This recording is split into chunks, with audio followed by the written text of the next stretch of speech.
네. 예, 안녕하세요. 네, 안녕하세요. 예, 오랜만에 뵙습니다. 네.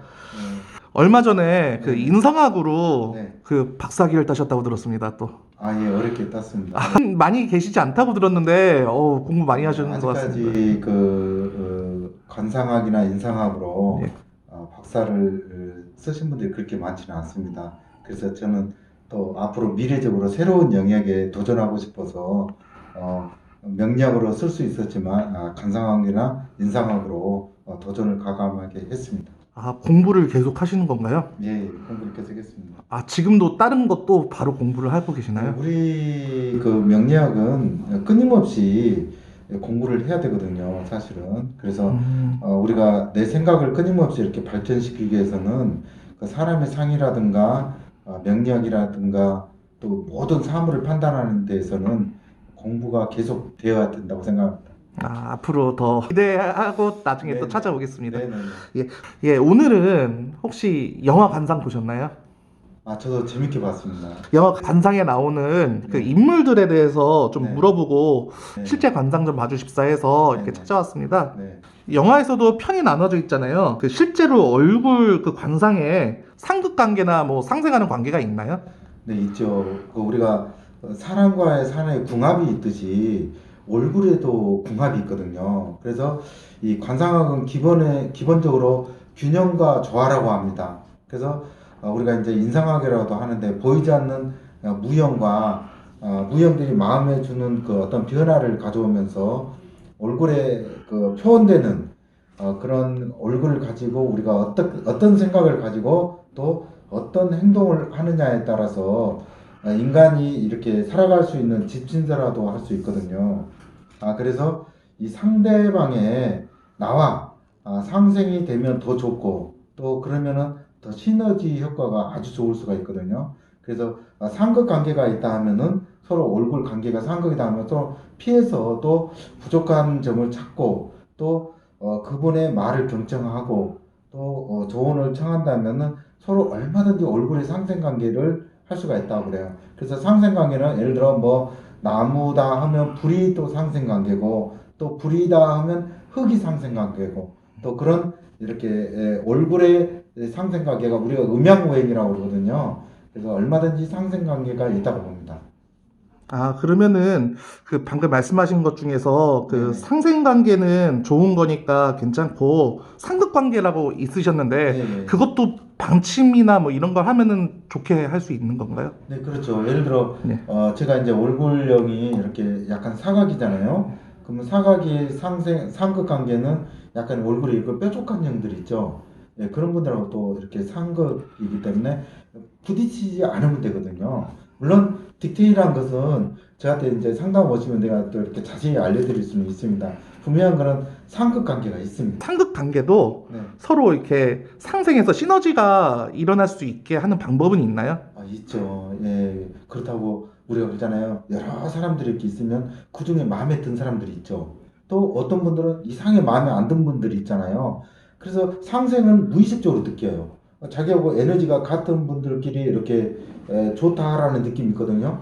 근데 상극관계는 이상하게 그분 처음 만나서부터 이렇게 이상하게 좀 거리감이 있습니다. 그래서 오히려 그분들한테 더 덕담을 하고 또 내가 좋은 관계로 보여주려고 할 때 어떤 시너지 효과가 일어나거든요. 근데 분명히 상극은요, 내가 느끼지만 그 사람도 나를 느낀다는 거예요. 그래서 내가 그 사람들한테 오히려 더 친절하게 먼저 다가가고 또 이렇게 친절을 베푼다면 분명히 좋은 효과가 있습니다. 서로 상극이라도 먼저 다가가서 먼저 이렇게 가까이 되면은 그게 상생이 될 수 있다. 네, 이 그렇죠. 말씀이신 예, 거예요. 예. 그러면 이제 다른 걸로 이제 관상으로 네. 이제 미래를 알 수 있나 궁금하거든요. 있습니다. 예. 그 사람의 눈빛, 언상, 웃음소리, 또 우리 생김새의 체상에 따라서 육체의 언어 등을 미루어서 판단하되, 그러다 보면은 태도라든가 우리 생각이라든가가 또 어떤 일을 실천해야 되는 의지라든가 또 주변의 어떤 여건들이라든가 종합해 보면 분명히 우리 몸짓에서 과거, 현재가 나온다는 거죠. 그리고 또 미래를 읽어내는 그 포괄적이고 종합적인 저는 학문이 인상학이라고도 보고 있습니다. 저는. 영화 관상에서 네. 실제 인물하고 그 그림하고 인물들하고 관상이 같은 관상을 갖고 있나요? 네네.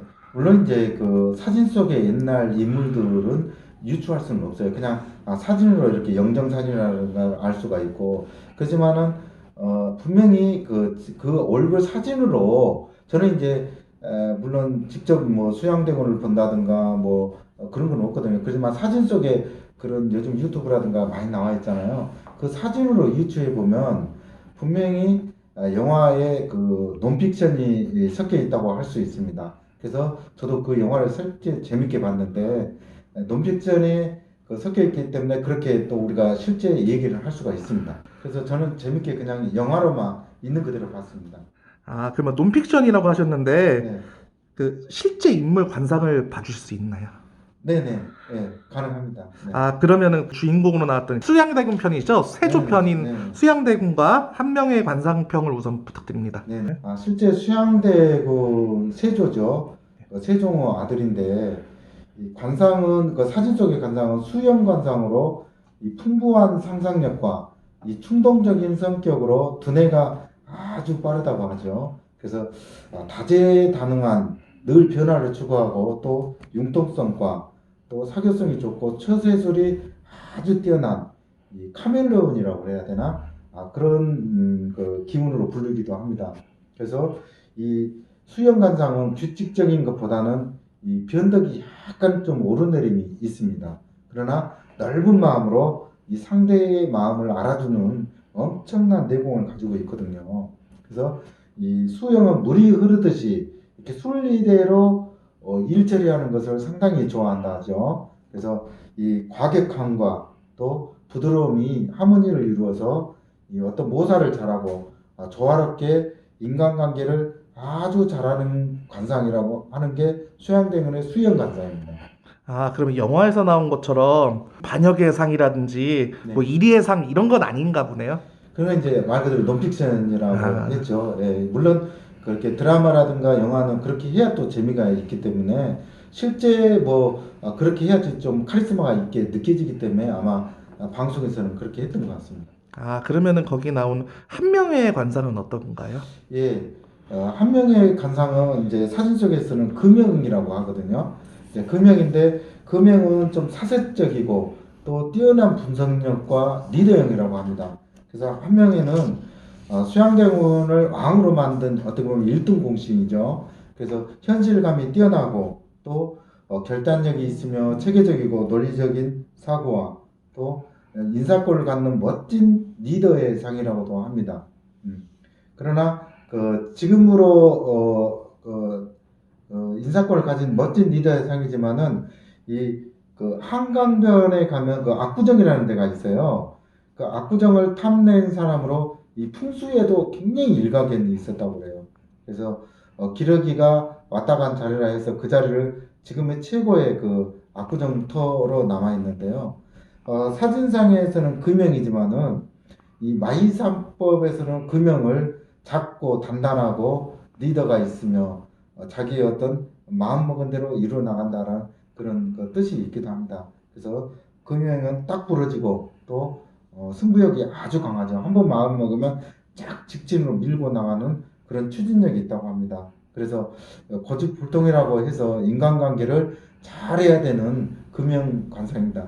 그러면은 수양대군과 그 한 명에는 잘 맞는 서로 상생관계의 관상인가요? 예, 그 한명희와 세조 수양대군은 아주 뭐 궁합이 좋은 관상이라고도 할 수 있습니다. 우리가 대통령을 하든 사업을 하든 주변에 좌청룡 우백고 즉 왼쪽과 오른쪽 팔이 누구 있느냐에 따라서 다르듯이 이 두 분 한명희와 수양대군은 금영과 수영의 조화라서 모든 것을 끌어안고 이렇게 가고 또 감정 기복과 혼조 고민하며 스스로 틀 안에 가두려는 성향이 강한 또 금영과 또 부드러우면서 상대방의 생각과 분위기를 잘 받아들이고 사교성이 뛰어난 수영이 한 역사를 또 만들기도 합니다. 예. 그래서 생각이 많아 결론을 못 내리는 수영과 금영을 만나 깔끔하게 정리가 되는 두 궁합은 아주 상승되고 좋다고 할 수 있는 궁합입니다. 실제 우리가 사회생활할 때 이 둥근형과 저같이 네모형이 만나면은 어떤 일이든지 사업이든지 무슨 일을 상생을 할 때 잘 된다고 합니다. 아, 그러면은 자기 사업 파트너가 누구인지 이렇게 성정 선생님께 이렇게 질문 드리러 와도 되겠네요. 아, 예, 예. 그래서 우리가 이제 상담을 실제 하다 보면 당신은 어떤 형인데 어떤 형을 만나면 좋습니다라는 그런 말을 많이 합니다. 조언을 많이 하고 또, 우리가 그러잖아요. 또 그렇다고 생긴 대로 논다는 말이 있어요, 사람이. 그래서 자기 얼굴은 자기가 어떤 생각을 표출하느냐에 따라서 달라지거든요. 그래서 내가 상생이 아니라고 해서 그 사람을 싫어하고, 상생이라고 해서 좋아하고가 아니라, 그 얼굴이라든가 그 관상은 균형과 조화거든요. 내가 균형과 조화롭게 사람들을 상대한다면 좋은 효과를 만들어내기도 합니다. 그 조화로운 얼굴 이렇게 상생관계가 부부에도 통하나요? 통하죠. 그걸 궁합이라고 하거든요. 이제 물론 사주에 잘 맞는 궁합들이 잘 사냐 그렇진 않아요. 얼굴에도 궁합이 있거든요. 내가 조금 더 이해를 하고 어떤 일을 할 때 또 부탁을 하고 상생을 할 수 있게끔 저는 만들어 가거든요. 그것도 부부의 조화라고 봅니다. 그래서 분명히 부부는 이렇게 부부가 상담을 오면은 보입니다. 저는 그게. 그래서 아마 이제 같이 혹시 상담을 오신다면 저한테 이제 내가 이제 이런 저런 관계성을 확실하게 말 한번 해드리겠습니다. 아, 예, 감사합니다. 네, 예. 고맙습니다. 예. 네네.